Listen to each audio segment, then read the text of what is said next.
दुनिया में हुई सबसे रहस्यमयी घटनाएं जिन्हें देखकर दुनिया भर के वैज्ञानिकों का कलेजा मुंह में आ गया। Two ocean meet but do not mix. यह एक बहुत ही ज्यादा हैरान कर देने वाला नजारा होता है जब दो समुद्र मिलते तो है लेकिन आपस में कभी मिक्स नहीं होते, यानी कि करीब होते हुए भी यह समुद्र अलग अलग है। यह नज़ारा इतना हैरान कर देने वाला होता है कि इसकी वीडियो इंटरनेट पर खूब वायरल होते हैं। इन दोनों में से एक का पानी हल्के नीले रंग का और गंदा होता है, वहीं एक का पानी गाढ़े नीले रंग का और साफ दिखाई पड़ता है। जो ग्लेशियर का पानी यहाँ पर आकर मिलता है वह गंदा और हल्का नीला होता है, वहीं नदियों से आया हुआ पानी थोड़ा साफ और गाढ़े नीले रंग का होता है। Mystery inside the pyramid. ये तो हम सब जानते ही हैं कि मिस्र में कई रहस्यमयी चीजें और अजूबे हैं और उन्हीं रहस्यमयी अजूबों में गीजा के पिरामिड का नाम भी शामिल है। इस पिरामिड पर हमेशा से ही वैज्ञानिक नई नई रिसर्च करते आ रहे हैं और एक रिसर्च के दौरान बहुत ही चौंकाने वाली बातें सामने आई हैं।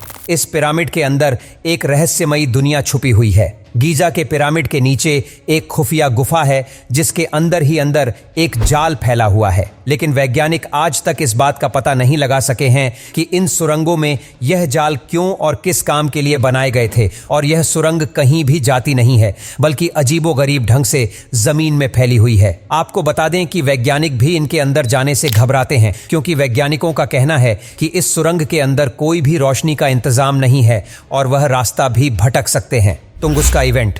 क्या आपने कभी सुना है कि पेड़ों में भी ब्लास्ट होता है? जी हाँ, यह बात आपको अजीब लग सकती है लेकिन यह बात बिल्कुल सच है। इस तरह की घटना इतिहास में हो चुकी है। यह बात है 30 जून 1908 की, जब रूस के साइबेरिया के जंगल में पेड़ों में अचानक से ब्लास्ट होने लगा था और इस तरह की घटना को तुंगुस्का इवेंट के नाम से जाना जाता है। इस ब्लास्ट की चपेट में 80 मिलियन पेड़ आ गए थे, लेकिन इतने बड़े धमाके के बाद भी रूस की सरकार और वैज्ञानिकों ने कोई भी एक्शन नहीं लिया और ना ही इस घटना को लेकर कोई रिसर्च की गई थी। हालांकि इस घटना के 19 साल बाद कुछ लोगों ने इसके बारे में रिसर्च की थी तो उन्हें पता चला कि इस विस्फोट के लिए कोई उल्का पिंड जिम्मेदार हो सकता है। डांसिंग प्लेग, एक ऐसी बीमारी जिससे पीड़ित व्यक्ति नाचते नाचते मर जाता है। जी हाँ, इस तरह की खतरनाक बीमारी साल 1518 में फ्रांस स्ट्रासबर्ग में फैली थी। इस बीमारी से पीड़ित एक महिला अपने घर से बाहर निकलकर रोड पर नाचती लगी थी और कुछ लोग उस महिला को नाचने से मना करने गए, लेकिन वह लोग भी